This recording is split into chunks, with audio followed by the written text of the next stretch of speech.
We've mastered how quicksort partitions elements. Now, let's analyze its performance across best, worst, and average scenarios, and map its execution limits. In the best case, each partition divides the array into two equal halves.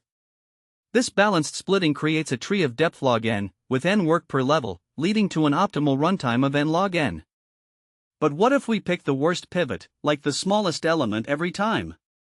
This highly unbalanced split yields partitions of size 0 and n-1, creating a highly skewed recursion tree of depth n. Summing the partition work at each level of this skewed tree creates an arithmetic series. Mathematically, this evaluates to a quadratic time complexity of big O of n squared, which happens with presorted arrays. This graph illustrates the massive performance gap.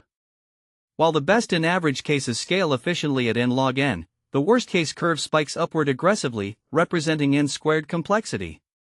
To summarize, quicksort is highly efficient in practice with an average complexity of n log n, but requires careful pivot selection, like choosing a random element, to avoid its worst case scenario.